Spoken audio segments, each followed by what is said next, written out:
낙태죄 폐지에 대한 청원이 23만 명을 넘어서며 국민청원 2호로 등록된 가운데 찬반 논쟁도 점점 뜨거워지고 있습니다. 낙태죄 폐지는 우리나라에서 해묵은 논쟁거리입니다. 쟁점은 낙태를 한 여성, 낙태 시술을 한 의료인을 형사처벌하도록 규정한 형법 269조 제1항과 형법 270조 제1항의 위헌 여부. 이 조항에 대해 낙태 찬성 측은 여성의 자기 몸에 대한 결정권 존중 논리를 펼치며 폐지를 주장하고 있는 반면 반대 측은 태아의 생명권을 내세우며 낙태죄 유지를 강조하고 있습니다. 현재 헌법재판소는 낙태죄 위헌과 관련해 심리 중에 있습니다. 지난 2012년 낙태죄 합헌 결정 이후 5년 만입니다. 낙태죄 폐지 여부와 별개로 법 개정 목소리 또한 큽니다. 현실과 괴리된 낙태 허용 범위와 남성 책임을 묻지 않는 현행법의 독소 조항을 바꾸되 출산 여성과 아이를 위한 인프라를 갖춰야 한다는 것이 요지입니다. 뜨거운 이슈로 올라선 낙태죄 폐지, 이에 대한 화끈한 찬반 토론 지금 시작합니다. 11월 3일 금요일 품격시대 플러스 두 번째 주제로 들어가겠습니다. 오늘 함께하실 두 분의 전문가 모셨습니다. 우선 신지혜 녹색당 서울시당 운영위원장님 나오셨습니다. 어서 오십시오. 안녕하세요. 네, 반갑습니다. 최한나 국립중앙의료원 난임센터장 자리하셨습니다. 어서 오십시오. 예, 안녕하십니까. 네, 반갑습니다. 제가 진행하는 이 프로그램에서 여성으로만 토론 패널이 정해진 건 이번이 처음인 것 같습니다. 아, 정말요? 저는 보기 좋은 것 같습니다. 예, 저도 뭐 당연히 이 문제는 여자들끼리 모여서 의견을 더 나눠야 된다고 생각합니다. 당연히 여자들끼리 모여서 의견을 더 나눠야 된다 이런 말씀 주셔서 오늘 굉장히 여성성이 많이 있는 토론이 되지 않을까 이런 생각이 좀 듭니다. 품격시대 플러스에서는 지금 현재 여러분들의 소중한 의견을 받고 있습니다. 샵 5400, 샵 5400으로 이 낙태 문제를 어떻게 볼 것인가. 여러분들께서 다양한 의견 문자로 보내주시기 바랍니다. 100원의 정보 이용료가 부과됩니다. 지금 뭐 낙태죄와 관련된 토론, 논란이 엄청 뜨겁습니다. 청와대 게시판에 청원글이 23만 명. 깜짝 놀랐어요. 네. 23만 명. 그러니까 그때 소년법 폐지하냐 마냐 이거 가지고 20만 넘고 이번이 처음인 것 같아요. 두 번째 쟁점인데 우선 이 상황 어떻게 보는지 이제 두 분 말씀을 좀 듣도록 하겠습니다. 우선 최한나 선생님부터 하실까요? 예. 정말 저는 이번에 다시 이슈화가 되는 게 너무 반갑고요. 네. 제가 거의 이 낙태 문제에 대해서 이런 인터뷰나 이런 얘기한 게 보니까 한 10년, 딱 올해로 10년, 2007년부터 이제 됐었는데, 그때 노무현 대통령 시절에 처음으로 이 낙태 문제, 모자보건법을 개정하려는 움직임이 있었습니다. 그때부터 참여를 해서 이제 10년이 됐는데, 거의 같은 이야기를 10년째 반복만 하고 있습니다. 그래서 정말 이번에는 청와대가 적극 나서주셔서 이 문제 어떻게 하는 게 우리 사회, 우리 여성들을 위해서 가장 바람직한 것인지 정말 이번엔 답을 주셨으면 좋겠습니다. 우선 선생님께서는 낙태죄를 폐지해서는 안 된다. 계속 그렇죠. 현행대로 유지해야 된다. 이제 이런 입장이시고요. 자, 우리 신지혜 위원장님께서는 어떻게 보십니까? 저는 시민들의 인식이 얼마만큼 변화됐는지를 우리가 확연히 확인할 수 있는 사건이었다고 생각합니다. 특히 최근 몇 년간 여성들의 이 정치적 활동들이 굉장히 늘어나지 않았습니까? 얼마 전에 그 보건복지부에서 그 임신 중절, 낙태 수술을 한 그 의사들에게 처벌을 가중하는 개정안을 내놓으니까 여성분들께서 검은 시위를 직접적으로 주도하셨고, 그다음에 뭐 강남역 살인 사건 이후로는 여성 혐오 공동 행동을 계속 지속적으로 해왔고, 사실 이런 여성분들의 실천적인 행동들이 시민들의 이 눈높이를 바꿔내지 않았나라는 생각이 들고요. 그래서 기존에 좀 패러다임이 좀 바뀌었다. 23만 명이라는 숫자가 호락호락한 아주 낮은 숫자가 아닙니다. 굉장히 많은 시민들이 여기에 대해서 공감하고 있고 여기에 대해서 답답함을 느꼈다고 생각합니다. 때문에 이 청와대, 우리 이 법을 관련해서 고민하시는 분들 정치권 다 할 것 없이 이 문제에 대해서 지금 당장 뛰어드셔야 한다고 생각합니다. 동감입니다. 자, 우리 신지혜 선생님께서는 낙태죄를 폐지해야 된다. 여성의 자기결정권 차원에서 폐지해야 된다. 이런 주장이신데요. 자, 본격적으로 얘기를 좀 해보겠습니다.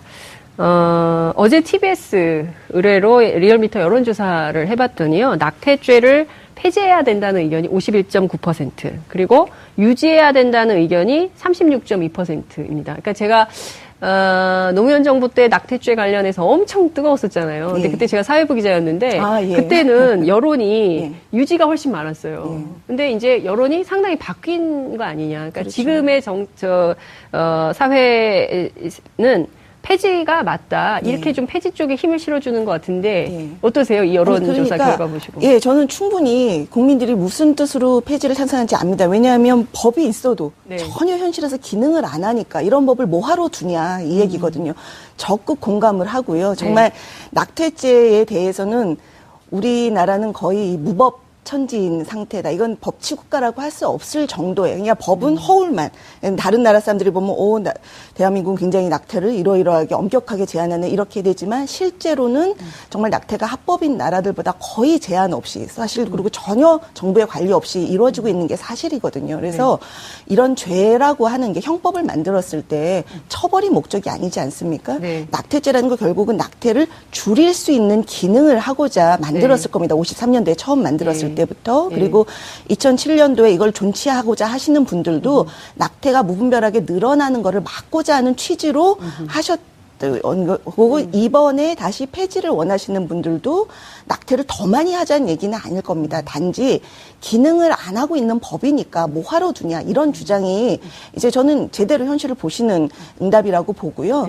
제가 주장하는 건 폐지냐 합법이냐 이렇다기보다 낙태죄가 실제로 기능을 해서 낙태를 원치 않는 여성들이 강요당하는 현실 지금 그것도 못 막고 있거든요. 그래서 정말 낙태를 줄일 수 있는 방법 그러니까 제대로 기능하는 법으로 정말 현실에서 보면은 가중 처벌해야 되는 사람이 있어요. 여성이 아니라 정말 그 여성으로 하여금 원치 않는 낙태를 하게 하는 남자라든지 가족이라든지 그런 경우나 정말 정상 참작해야 되는 그런 경우도 전혀 아무런 법적 기능을 못 하는데 이렇게 제대로 법을 정비해서 기능할 수 있도록 하자. 그게 제 주장입니다. 그렇군요. 자, 이게 그 모자보건법상에 이 낙태죄가 있긴 하지만 거의 유명무실화돼 있다. 이게 뭐 있으나 마나한 법이고 그게 이제 법으로는 굉장히 강력한 것처럼 보이지만 실제 워낙 이렇게 그 약 같은 거를 뭐 아무데서나 이렇게 살 수 있게 하기 때문에 유명무실화돼 있다 이런 비판을 좀 주셨어요. 그 우리 신재 위원장께서는 어떻게 보십니까? 여론이 바뀌었다는 건 사실은 단순히 그 법에 대한 최한나 선생님께서 말씀해 주셨지만 법에 대한 뭐 문제 제기도 있겠습니다만 전 전반적으로 국민들 대부분의 이 인식이 바뀌지 않았나 싶습니다. 인식. 이 낙태죄가 사실상 어떻게 이용됐나를 살펴보면 국가가 이 인구를 어떻게 조절하느냐에 계속 쓰여왔어요. 그래서 인구가 너무 많으면 낙태죄를 들어서 낙태죄가 아니라 낙태를 이제 권장해서 산하 조절 정책을 했었고 지금은 인구수가 적다고 하니까 오히려 지금 낙태죄를 들고 나온 거죠. 그래서 이렇게 개인이 국가가 인구를 조절하는 도구로 쓰일 것이냐, 출산의 도구로 쓰일 것이냐. 근데 지금에 있는 젊은 여성분들 그리고 많은 시민분들께서 그것은 아니다. 국가는 개인의 정책의 도구로서 이용돼서는 안 된다. 국가가 오히려 개인의 행복을 위한 도구로서 활용돼야 된다라는 패러다임의 전환이 왔다고 인지하고요. 그래서 말씀해 주셨던 것처럼 지금 이 기회에 낙태죄가 과연 지금 유효한 것이냐부터 전 들여다봐야 된다고 생각해요. 근데 제가 주목하고 있는 건 낙태죄를 폐지한 대부분의 나라가 아닙니다. 사실 모든 나라에서 낙태율이 줄었습니다. 맞습니다. 이건 단순히 낙태죄 폐지했느냐 이게 아니라 그 사회의 낙태를 어떻게 보느냐, 그 사회 여성들이 자신의 몸에 대해서 어떻게 생각하느냐, 나라가 어떤 정책을 만드느냐 이 모든 바퀴가 한 번에 굴러가야 이 패러다임이 바뀐다고. 그리고 그게 정책적으로 실현된다고 볼 수 있는 거죠. 근데 저희가 지금 바로 그 시작 앞에 있습니다. 말씀해 주셨던 것처럼 여러 분들께서 10년 동안 싸워오셨고 여성단체들께서 많은 일을 해오셨기 때문에 여기까지 왔고요. 이제 지금 우리가 뭔가를 바꿀 수 있는 고지를 눈앞에 보고 있는 게 아닌가 싶습니다. 낙태죄라는 것이 과연 대한민국 사회에서 유효한 것이냐, 그리고 국가가 개인의 행복을 위해서 존재해야 되는 거지, 국가가 뭐 산하 제한하거나 어떤 국가의 정책에 따라서 여성을 도구화하는 거, 이것은 더 이상 용납할 수 없는 시대의 흐름을 이번 여론조사가 반영한 것이다. 이제 이런 말씀을 좀 주셨습니다. 그런데요, 국민들의 관심도 이런 것도 있어요. 어떤 방식으로 성행하길래, 그러니까 구체적으로 어떤 일들이 벌어지길래 이 낙태죄에 대해서 또 이렇게 얘기가 나오는 거지? 이런 생각을 또 하게 되거든요. 선생님, 그 현장에 계시니까. 그렇죠. 그러니까 현장 말씀드리기 전에 제가 잠깐 그 낙태죄라는 건 형법에 있는 거고요.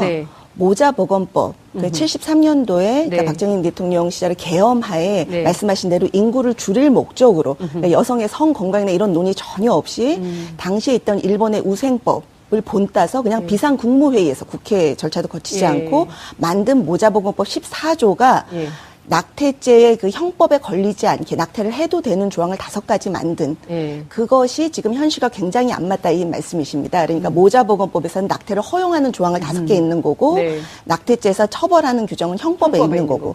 그러니까 지금 낙태죄 폐지라고는 하시지만 어떻게 보면은 모자보건법의 허용 사유가 현실에 맞지 않으니까 그거를 바꿔달라는 주장이신 것 같아요. 실제 형법보다는. 맞죠? 아니요, 사실 그렇다기보단 전체적으로 이 낙태를 보는 패러다임 자체가 바뀌고 낙태죄라는 것이 형법상 자기 낙태죄 자체가 사라져야 된다는 의견입니다. 그렇지 않는다면 사실 여성으로서는 임신을 해서 만약에 어떠한 이유든 그게 기혼 여성이든 아니면 뭐 가족관계 뭐 어떤 일이든 성폭력 때문이든 어떠한 이유로든 임신 중절을 선택할 수 있는데 그때마다 내가 범죄를 저지르는 건가? 내가 범죄자인가? 나는 이 얘기를 누구한테 해야 되지? 그러다 보니까 자꾸 음지로 가게 되고 그러다 보니까 법의 테두리 안에 못 있는 거거든요. 근데 사실 그거는 건강한 출산과 건강한 여성의 삶을 보장하지 못하는 패러다임이죠. 그랬을 때 저희가 선택할 수 있는 건 과감하게 낙태죄 폐지로 가자. 그리고 여태까지 뭐 전문가분들이나 뭐 해오셨던 것들이 있기 때문에 지금 젊은 여성들, 지금의 시민들은 자기 주체로서 여성으로서 선택할 수 있다. 좋은 선택을 할 수 있다라는 걸 국가가 시민에게 보장해줘야 되는 게 아닌가 싶습니다. 그래서 그 현실 얘기를 좀 하면 그 모자보건법에 아까 말씀하신 성폭행은 들어갑니다. 합법적으로 들어가 근친 상간이 들어가고 근데 문제는 뭐냐 하면 1번이 우생학적 개념이 들어요. 우생학적 유전 질환이나 정신 질환인 경우 1번, 2번이 감염성 질환 이렇게 있어서 우생학적 질환 이러면요. 일반 시민들은 잘 몰라요. 그러니까 우생학적이라는 게 한마디로 이거예요. 옛날에 나치의 홀로코스트하고 똑같은 거예요. 부모한테 무슨 문제가 있으면 또 우리 또 나라의 한센병 그러니까 부모한테 문제가 있으면 그 대를 끊겠다는 그런 개념의 우생학적. 그러니까 좋은 형질의 사람들만 낳게. 이건 굉장한 인권 침해적인 요소고 이런 법을 우리가 따온 일본도 96년도에 없앴어요, 그 법을. 근데 우리가 지금 2017년에도 이 법을 그대로 이고 살고 내가 말이 안 된, 왜냐하면 많은 국민들이 착각하는 게 애가 못 살 기형이면 낙태가 당연히 아닙니다. 현행법상 어떠한 경우도 애기한테 무슨 문제가 있어도 살아있는 애를 낙태하는 거는 불법입니다. 이거 모르시는 분들도 많고요. 그 모자보건법에서 말하는 거는 사실은 엄마 아빠가 임신할 정도의 건강은 됩니다. 근데 어쨌든 거기에 문제가 있으면 그 대를 끊겠다? 또 특히 정신질환이 들어갑니다. 모든 정신질환은 유전질환이 아님에도 불구하고 심지어 2009년 전에는 현저한 범죄 성향의 사람은 그 대를 끊는 그런 조항까지 들어갔어요. 그러니까 굉장히 반인권적인 죄이고 이번에 감염질환도 요즘 에이즈 환자라고 해서도 얼마든지 임신해서 관리 잘해서 애기 건강하게 낳고 만성 관리로 하면서 삽니다.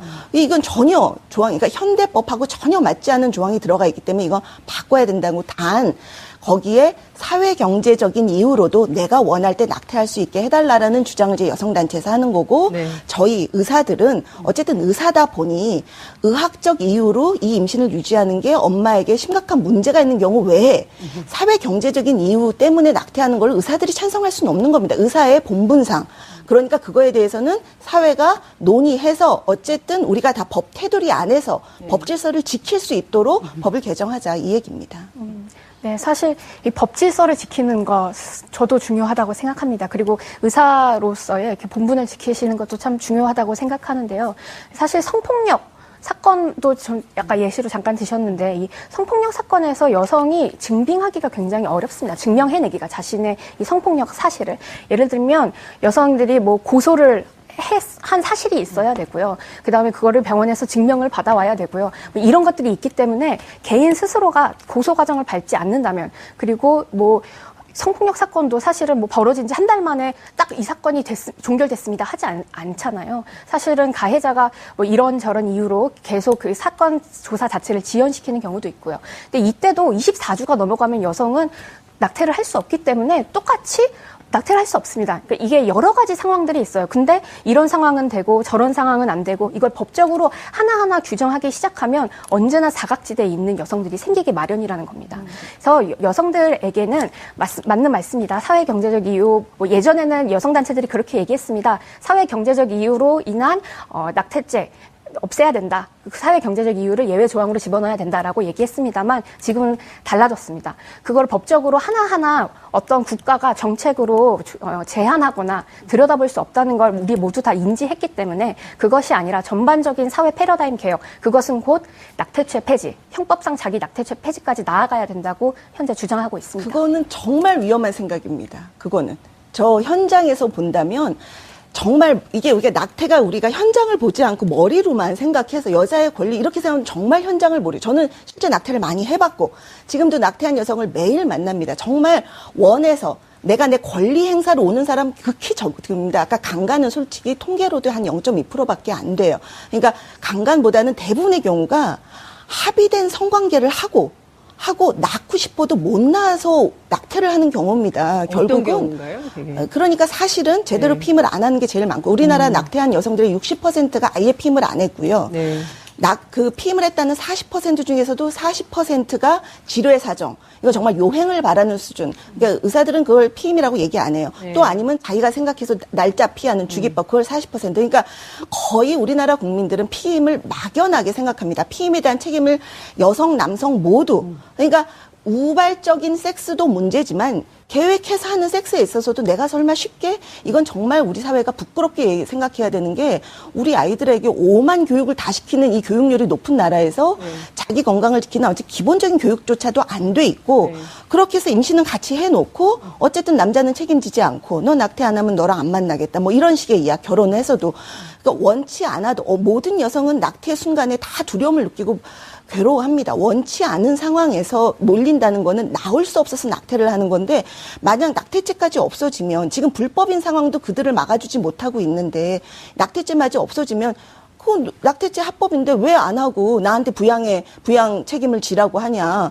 남자들이 더 안 하죠. 안 그래도 지금 콘돔 뭐 성감 떨어진다고 안 쓴 남자들이 더 쓰겠어요. 그러니까 지금 낙태죄 폐지를 논하기 전에 지금 이 여성들이 낙태를 하지 않아도 되는 상황, 전제 조건이 이게 전혀 우리가 불가능한 이룰 수 없는 꿈이 아니라 아까 말씀하신 선진국들이 다 하고 있는 겁니다. 왜 우리가 못합니까?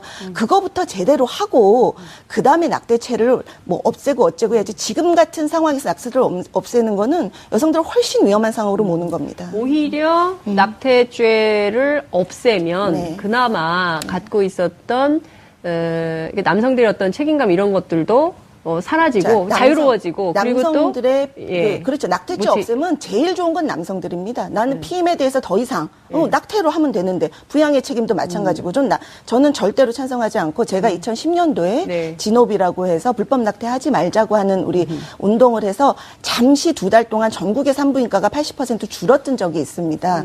뭐 여러 가지 비난도 많이 받았지만 그때 가장 보람 있게 느꼈던 게 그때 정말 여성들이 전화를 했어요.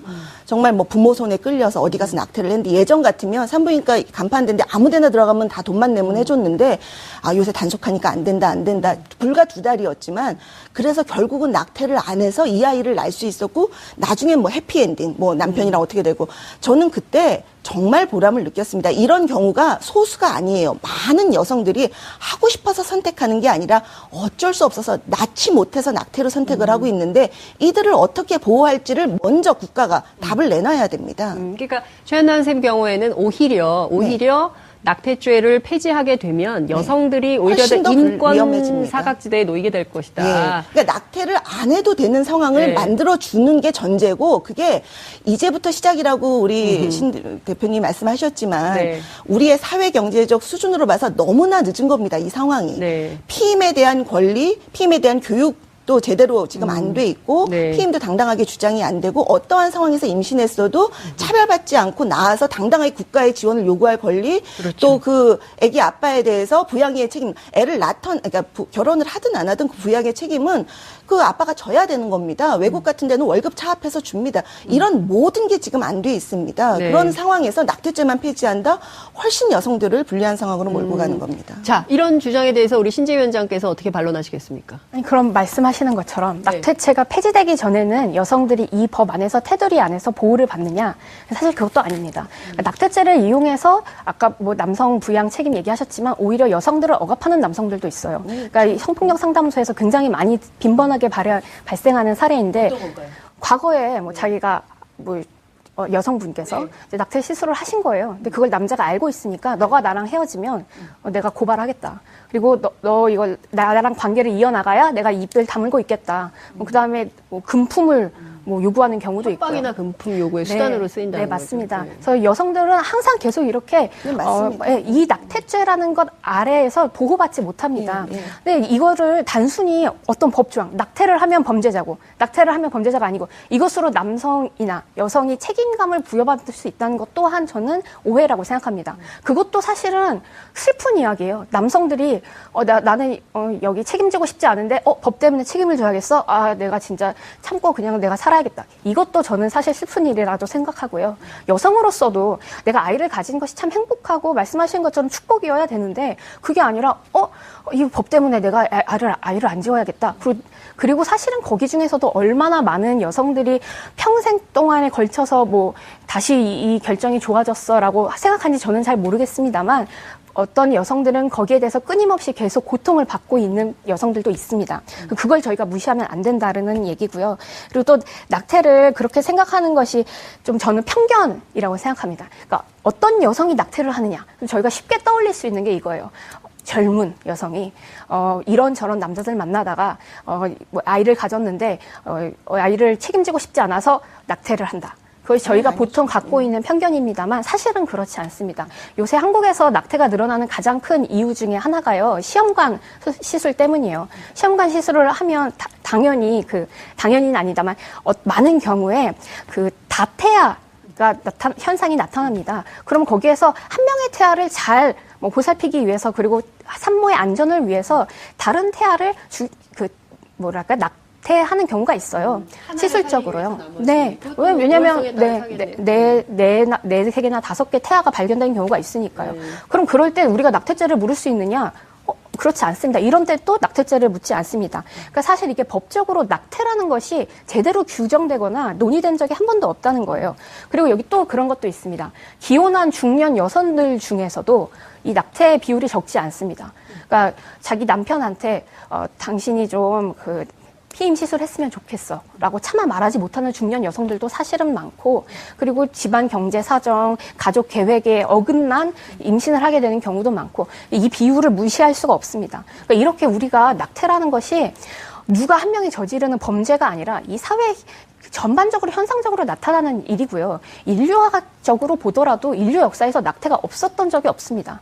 어떻게 한 정부가 한 개인의 몸을 다 부정하는 이 낙태죄를 어떻게 실천할 수 있는가? 이거는 사실 잠깐만 떠올려도 불가능한 영역이거든요. 이건 법, 제도 단순히 이거를 반대한다 그래서 이거를 처벌한다 그래서 우리 사회를 바꿀 수 없는 일이라는 건 다들 동감을 하셔야 되는 일이고요.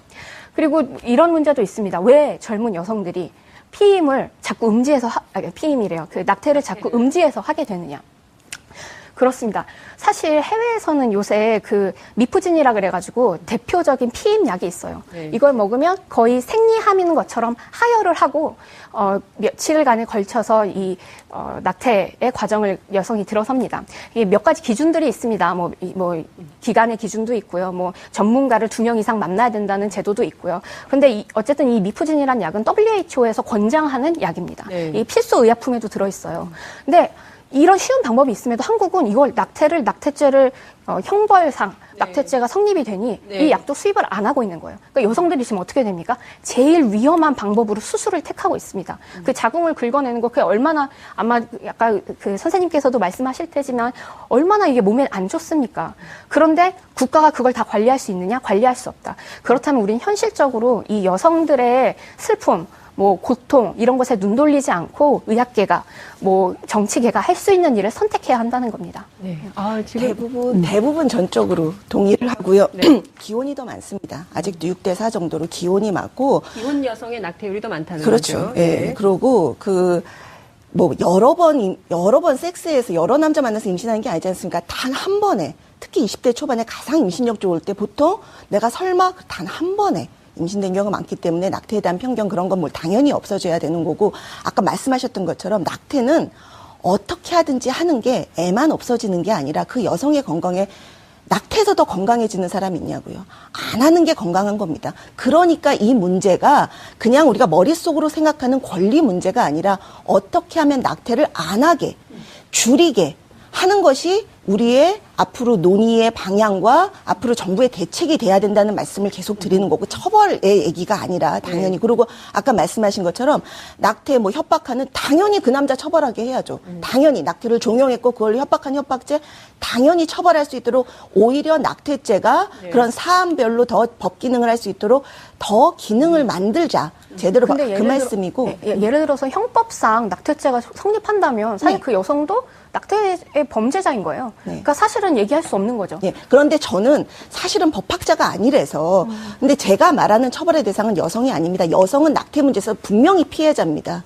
애는 없어졌지만, 우리한테 보이지 않는 피해자지만, 여자는 무슨 처벌, 용서를 하고 이것이 아니라, 우리가 해줄 일이 있다면 어떻게 도와주고 지원할 것인가, 그 대상이지 처벌의 대상이 아니고, 그 사람을 낙태할 수밖에 없게 몰고 간 그 구조에 대해서 정부가 제대로 사법적 질서를 세우자는 이야기고, 미푸진 얘기하셔서 제가 얘기 안 할 수 없습니다. 낙태약을 요번에 또 청원에 했는데 자, 이거는 합법이 되면 그 다음 방법으로 또 논의할 수 있는 문제겠지만, 우선 제가 국민들한테 말씀드리고 싶은 건, 마치 이걸 보면 지금 말씀하신 것처럼 약을 먹으면 뱃속에서 애가 싹 없어져서 생리하는 것처럼, 그냥 이거는 완전히 잘못 아시는 거고요. WHO, FDA 모든 기준을 보십시오.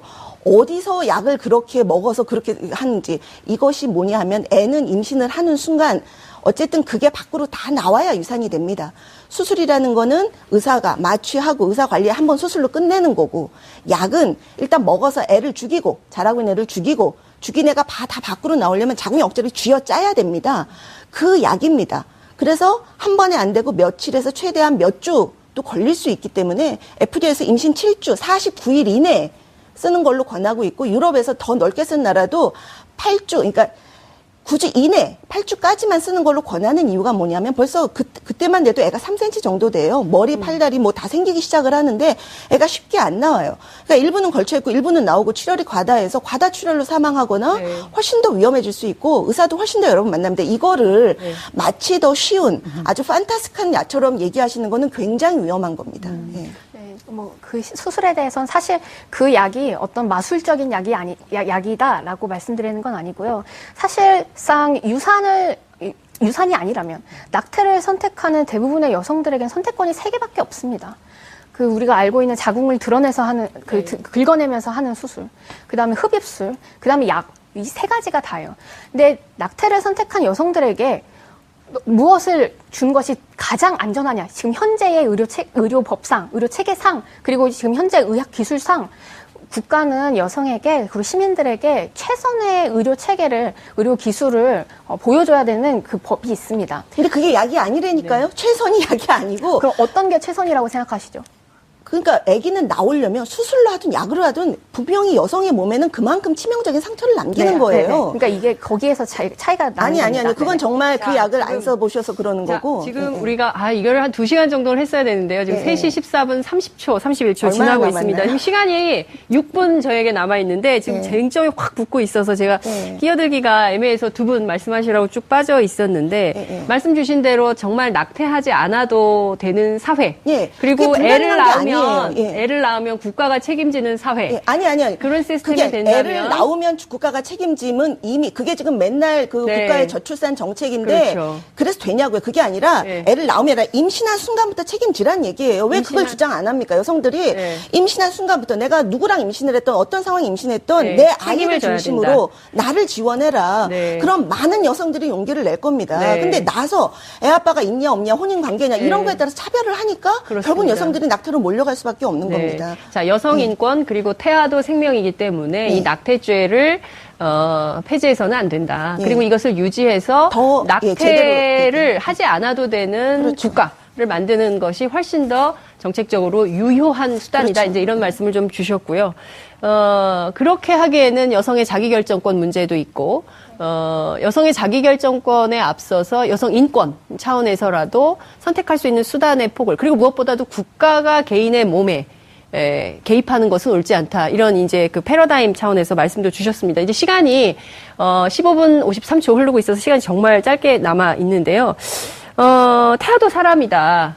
그리고 태아 이전에 여성의 엄마의 몸이 더 먼저다. 이제 이 쟁점이 좀 붙어 있어요. 그러니까 그 두 가지만 좀 잠깐 얘기를 좀 해야 될 것 같아요. 근데 저는 정말 이 문제에서 태아와 여성을 분리해서 이들의 싸움처럼 보는 게 정말 문제고 외국도 이거는 거의 한 60년대 패러다임이에요. 지금 그렇게 안 봐요. 지금 그렇게 인식을 하기 시작하면 사실은 굉장히 맞아요. 피상적인 문제가 그렇죠. 되버립니다. 여성은 임신한 여성 자체를 낙태 문제의 피해자로 보셔야지만 이 문제가 해결이 될 수 있고요. 여성의 자기결정권, 선택권은 당연히 존중돼야 되는데 임신을 해야 될지 말아야 될지에 대한 선택권은 임신하고 나서 되는 게 아닙니다. 우리가 뭘 선택한다는 건 하기 전에 선택하는 겁니다. 내가 섹스를 할지 말지, 섹스를 한다면 어떤 피임을 할지 그때 충분히 될 수 있도록 그것에 대해서 지금 피임에 대해서 상담이나 진료 다 보험이 안 되고 있습니다. 저출산 시대라고 해서. 모든 피임이 다 100%가 아닙니다. 아닙니다. 거의 그래도 제대로 쓰면 완벽하고 우리나라 사람들이 지금 100%가 아니라고 하는 건 예를 들면 콘돔도 항상 쓴 게 아니라 썼다 말았다 이러니까 그런 경우도 그러는 있지만 겁니다. 예를 들어 피임 수술을 했어도 완벽하게 피임이 안 되는 경우도 있다든지 뭐 예를 들면 정말 그런 경우는 적고요. 뭐 소홀한 경우도 있다든지. 근데 제가 드리는 말씀은 이것들을 다 국가가 하나하나씩 나서가지고 다 살펴볼 수가 없다는 거예요. 말씀하신 거에 따르면 낙태죄가 계속 유지된다면 그 사람이 그 수술이 피임 수술이 풀려가지고 그렇게 된 건지 아니면은 자기가 어떻게 하다가 원래 그 피임 수술 전에 그 상관계를 맺은 건지 그걸 다 일일이 증명해내야 되는 거예요. 지금 심장의 일형님은 너무 극단의 경우를 얘기합니다. 사실은 대부분의 경우 합의된 성관계에서 피임을 충분히 할 수 있었음에도 안 하고 있는 게 아까 말씀하신 것처럼 일부의 문제가 아니라 우리 사회 집집의 문제입니다. 모든 가정에 다 펼쳐 있는 문제입니다. 전반적인 문제가 그렇다고 할지라도 매해마다 20만 명씩의 여성들이 계속 사례로서 나오고 있고 불법적인 낙태 수술을 받을 수밖에 없게 되어 있고 그럼 그분들은 누가 관리합니까? 근데 불법이라 하더라도 선생님이 말씀하시는 건 합니다. 최양락 선생님 그건 의사적 측면이고요. 여성의 측면에서 보자면 누구도 자기를 보호해주는 사람이 없습니다. 법도 그게 그렇지 문제라는 않고요. 거예요, 저도. 그런데 말씀해주신 것처럼 이것만 말씀드리겠습니다. 출산의 과정에서 그리고 임신의 과정에서 국가가 그걸 보장해줘야 되는 건 맞습니다. 그거 여성단체가 주장하고요. 녹색다중도 주장하는 바입니다. 근데 여기서 중요한 건 뭐냐면 이 낙태에 관한 것도 보장해주는 나라가 많다는 거예요. 그거를 법으로, 그다음에 심지어 돈이나 전문가를 지원해주는 나라들도 있고요. 왜 그런 보장체제는 따라하지 않느냐는 거죠. 그러니까 이 낙태 드릴게요. 그렇게 다 보장하는 나라가 다 제가 아까 말씀드렸던 임신을 했을 때 남자한테 양육에 책임을 지게 한다든지 부양 이런 것이 다 되고 나서 이것도 되는 거지. 이게 이렇게 안 된 나라에서 낙태만 다 그렇게 쉽게 할 수 있겠는 나라가 어디가 있나요? 그 패러다임을 바꾼 건 남자의 양육 책임이 남자가 오로지 가져가냐 이게 아니라요. 여성이 자기가 여성의 결정권을 가질 수 있느냐 없느냐 그 판단이 굉장히 중요해요. 자, 두 분 선생님께 제 마음 같아서는 한 시간을 100시간씩 드려가지고 이 문제에 대해서 오늘 뿌리 뽑는 끝장 토론을 한번 해보고 싶다라는 생각이 좀 들기도 합니다. 토론이 재밌게 붙고 있는데 시간이 다 돼가지고 너무 죄송하고요. 사실 우리가 오늘 그 헌법재판소 얘기를 좀 하고 어떤 변화가 있을지 짚어봐야 되는데 시간이 다 돼서 저희가 여기까지는 진도를 못 나갈 것 같습니다. 아무래도 다음번에 한번 다시 모셔서 두 분 모셔서 그때는 처음부터 아예 세게 들어가시죠. 오늘 1라운드 뛰셨으니까 다음에 제가 제2라운드로 한 번 더 모시도록 하겠습니다. 자, 낙태 전에 피임부터 잘 해서 국가가 아이를 낳아도 안심하고 키울 수 있는 그런 나라가 돼야 되지 않겠나. 무엇보다 여성의 인권을 생각하는 국가가 되어야 되지 않겠나. 이게 두 분의 말씀을 제가 이렇게 정리해 보도록 하겠습니다. 오늘 두 분 말씀 정말 잘 들었습니다. 고맙습니다. 네, 고맙습니다. 낙태죄 폐지를 주장하는 측, 그리고 또 유지를 주장하는 측, 양측 모두가 바라는 것은 결국 여성과 어린 아이의 건강과 인권입니다. 국민들이 기쁜 마음으로 임신과 출산을 준비하고 또 선택하고 맞이할 수 있을 때 생명 탄생의 기쁨과 행복도 더 크지 않겠습니까? 낙태를 둘러싼 논쟁이 태아와 엄마 모두의 행복과 안전을 지키기 위한 더 발전적인 논의가 되길 기대하면서 현명한 시민을 위한 고품격 토크쇼 품격시대 플러스 오늘 순서는 여기서 마무리하도록 하겠습니다. 저는 다음 주 이 시간에 다시 찾아뵙도록 하겠습니다. 감사합니다. 낙태죄 폐지에 대한 청원이 23만 명을 넘어서며 국민청원 2호로 등록된 가운데 찬반 논쟁도 점점 뜨거워지고 있습니다. 낙태죄 폐지는 우리나라에서 해묵은 논쟁거리입니다. 쟁점은 낙태를 한 여성, 낙태 시술을 한 의료인을 형사처벌하도록 규정한 형법 269조 제1항과 형법 270조 제1항의 위헌 여부. 이 조항에 대해 낙태 찬성 측은 여성의 자기 몸에 대한 결정권 존중 논리를 펼치며 폐지를 주장하고 있는 반면 반대 측은 태아의 생명권을 내세우며 낙태죄 유지를 강조하고 있습니다. 현재 헌법재판소는 낙태죄 위헌과 관련해 심리 중에 있습니다. 지난 2012년 낙태죄 합헌 결정 이후 5년 만입니다. 낙태죄 폐지 여부와 별개로 법 개정 목소리 또한 큽니다. 현실과 괴리된 낙태 허용 범위와 남성 책임을 묻지 않는 현행법의 독소 조항을 바꾸되 출산 여성과 아이를 위한 인프라를 갖춰야 한다는 것이 요지입니다. 뜨거운 이슈로 올라선 낙태죄 폐지, 이에 대한 화끈한 찬반 토론 지금 시작합니다. 11월 3일 금요일 품격시대 플러스 두 번째 주제로 들어가겠습니다. 오늘 함께 하실 두 분의 전문가 모셨습니다. 우선 신지혜 녹색당 서울시당 운영위원장님 나오셨습니다. 어서 오십시오. 안녕하세요. 네, 반갑습니다. 최한나 국립중앙의료원 난임센터장 자리하셨습니다. 어서 오십시오. 예, 안녕하십니까. 네, 반갑습니다.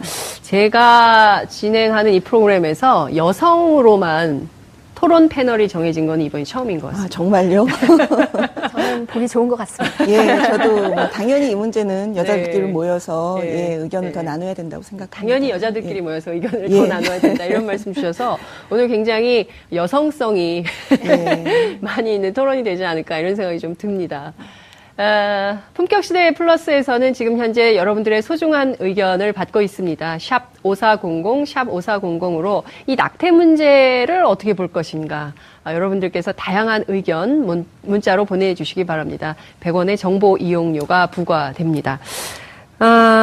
지금 뭐 낙태죄와 관련된 토론, 논란이 엄청 뜨겁습니다. 청와대 게시판에 청원글이 23만 명. 깜짝 놀랐어요. 네. 23만 명. 그러니까 그때 소년법 폐지하냐 마냐 이거 가지고 20만 넘고 이번이 처음인 것 같아요. 두 번째 쟁점인데 우선 이 상황 어떻게 보는지 이제 두 분 말씀을 좀 듣도록 하겠습니다. 우선 최한나 선생님부터 하실까요? 아, 예. 정말 저는 이번에 다시 이슈화가 되는 게 너무 반갑고요. 네. 제가 거의 이 낙태 문제에 대해서 이런 인터뷰나 이런 얘기한 게 보니까 한 10년, 딱 올해로 10년, 2007년부터 네. 이제 했었는데 그때 네. 노무현 대통령 시절에 처음으로 이 낙태 문제, 모자보건법을 개정하려는 움직임이 있었습니다. 네. 그때부터 참여를 해서 이제 10년이 됐는데 거의 같은 이야기를 10년째 반복만 하고 있습니다. 그래서 정말 이번에는 청와대가 적극 나서주셔서 이 문제 어떻게 하는 게 우리 사회, 우리 여성들을 위해서 가장 바람직한 것인지 정말 이번엔 답을 주셨으면 좋겠습니다. 우선 선생님께서는 낙태죄를 폐지해서는 안 된다. 예, 계속 그렇죠. 현행대로 유지해야 된다. 이제 이런 입장이시고요. 자, 우리 신지혜 위원장님께서는 네. 어떻게 보십니까? 저는 시민들의 인식이 얼마만큼 변화됐는지를 우리가 확연히 확인할 수 있는 사건이었다고 생각합니다. 네. 특히 최근 몇 년간 여성들의 이 정치적 활동들이 굉장히 늘어나지 않았습니까? 네. 얼마 전에 그 보건복지부에서 그 임신 중절, 낙태 수술을 한 그 의사들에게 네. 처벌을 가중하는 개정안을 내놓으니까 여성분들께서 검은 시위를 직접적으로 주도하셨고, 그다음에 뭐 강남역 살인 사건 이후로는 여성 혐오 공동 행동을 계속 지속적으로 해왔고, 사실 이런 여성분들의 실천적인 행동들이 시민들의 이 눈높이를 바꿔내지 않았나라는 생각이 들고요. 그래서 기존에 좀 패러다임이 좀 바뀌었다. 23만 명이라는 숫자가 호락호락한 아주 낮은 숫자가 아닙니다. 네, 굉장히 많은 시민들이 여기에 대해서 공감하고 있고 여기에 대해서 답답함을 느꼈다고 생각합니다. 때문에 이 청와대, 우리 이 법을 관련해서 고민하시는 분들 정치권 다 할 것 없이 이 문제에 대해서 지금 당장 뛰어드셔야 한다고 생각합니다. 네. 동감입니다. 자, 우리 신지혜 선생님께서는 낙태죄를 폐지해야 된다. 예. 여성의 자기결정권 차원에서 폐지해야 된다. 이런 주장이신데요. 자, 본격적으로 얘기를 좀 해보겠습니다. 어제 TBS 의뢰로 리얼미터 여론조사를 해봤더니요. 낙태죄를 폐지해야 된다는 의견이 51.9%, 그리고 유지해야 된다는 의견이 36.2%입니다. 그러니까 제가 노무현 정부 때 낙태죄 관련해서 엄청 뜨거웠었잖아요. 근데 예. 그때 제가 사회부 기자였는데 예. 그때는 여론이 예. 유지가 훨씬 많았어요. 근데 이제 여론이 상당히 바뀐 거 아니냐. 그러니까 그렇죠. 지금의 네. 이 낙태죄가 사실상 어떻게 이용됐나를 살펴보면 국가가 이 인구를 어떻게 조절하느냐에 맞습니다. 계속 쓰여왔어요. 그래서 인구가 너무 많으면 낙태죄를 들어서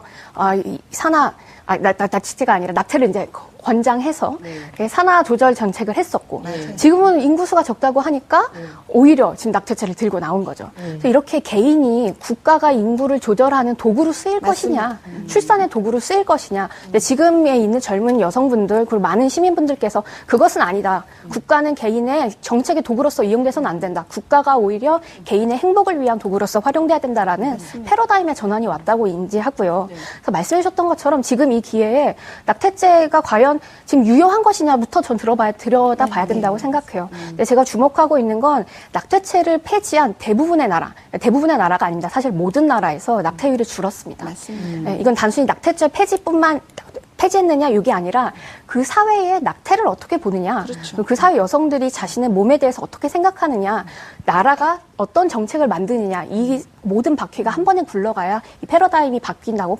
그리고 그게 정책적으로 실현된다고 볼 수 있는 거죠. 근데 저희가 지금 바로 그 시작 앞에 있습니다. 말씀해 주셨던 것처럼 여러 분들께서 10년 동안 싸워오셨고 여성단체들께서 많은 일을 해오셨기 때문에 여기까지 왔고요. 이제 지금 막 우리가 뭔가를 바꿀 수 있는 고지를 눈앞에 보고 있는 게 아닌가 싶습니다.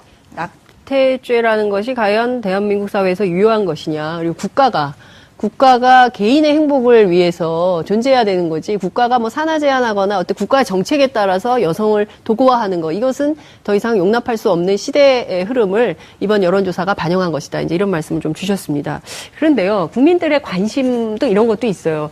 어떤 방식으로 성행하길래, 그러니까 구체적으로 어떤 일들이 벌어지길래 이 낙태죄에 대해서 또 이렇게 얘기가 나오는 거지? 이런 생각을 또 하게 되거든요. 선생님, 그 현장에 계시니까. 그렇죠. 그러니까 현장 말씀드리기 전에 제가 잠깐 그 낙태죄라는 건 형법에 있는 거고요. 모자보건법, 73년도에 그러니까 박정희 대통령 시절에 계엄하에 말씀하신 대로 인구를 줄일 목적으로 그러니까 여성의 성 건강이나 이런 논의 전혀 없이 당시에 있던 일본의 우생법 을 본따서 그냥 비상국무회의에서 국회 절차도 거치지 않고 만든 모자보건법 14조가 낙태죄의 그 형법에 걸리지 않게 낙태를 해도 되는 조항을 5가지 만든 그것이 지금 현실과 굉장히 사회는 폐지가 맞다. 이렇게 좀 폐지 쪽에 힘을 실어주는 것 같은데 어떠세요? 이 여론조사 결과 보시고. 예, 저는 충분히 국민들이 무슨 뜻으로 폐지를 찬성하는지 압니다. 왜냐하면 법이 있어도 전혀 현실에서 기능을 안 하니까 이런 법을 뭐하러 두냐 이 얘기거든요. 적극 공감을 하고요. 정말 낙태죄에 대해서는 우리나라는 거의 무법 천지인 상태다. 이건 법치국가라고 할 수 없을 정도예요. 그러니까 법은 허울만. 다른 나라 사람들이 보면 대한민국은 굉장히 낙태를 이러이러하게 엄격하게 제한하는 이렇게 되지만 실제로는 정말 낙태가 합법인 나라들보다 거의 제한 없이 사실 그리고 전혀 정부의 관리 없이 이루어지고 있는 게 사실이거든요. 그래서 이런 죄라고 하는 게 형법을 만들었을 때 처벌이 목적이 아니지 않습니까? 낙태죄라는 거 결국은 낙태를 줄일 수 있는 기능을 하고자 만들었을 겁니다. 53년도에 처음 만들었을 때부터. 그리고 2007년도에 이걸 존치하고자 하시는 분들도 낙태가 무분별하게 늘어나는 거를 막고자 하는 취지로 하셨고 이번에 다시 폐지를 원하시는 분들도 낙태를 더 많이 하자는 얘기는 아닐 겁니다. 단지 기능을 안 하고 있는 법이니까 뭐하러 두냐 이런 주장이 이제 저는 제대로 현실을 보시는 응답이라고 보고요. 제가 주장하는 건 폐지냐 합법이냐 이렇다기보다 낙태죄가 실제로 기능을 해서 낙태를 원치 않는 여성들이 강요당하는 현실 지금 그것도 못 막고 있거든요. 그래서 정말 낙태를 줄일 수 있는 방법 그러니까 제대로 기능하는 법으로 정말 현실에서 보면은 가중 처벌해야 되는 사람이 있어요. 여성이 아니라 정말 그 여성으로 하여금 원치 않는 낙태를 하게 하는 남자라든지 가족이라든지 그런 경우나 정말 정상 참작해야 되는 그런 경우도 전혀 아무런 법적 기능을 못 하는데 이렇게 제대로 법을 정비해서 기능할 수 있도록 하자. 그게 제 주장입니다. 그렇군요. 자, 이게 그 모자보건법상에 이 낙태죄가 있긴 하지만 거의 유명무실화돼 있다. 이게 뭐 있으나 마나한 법이고 그게 이제 법으로는 굉장히 강력한 것처럼 보이지만 실제 워낙 이렇게 그 약 같은 거를 뭐 아무데서나 이렇게 살 수 있게 하기 때문에 유명무실화돼 있다 이런 비판을 좀 주셨어요. 그 우리 신재 위원장께서는 어떻게 보십니까?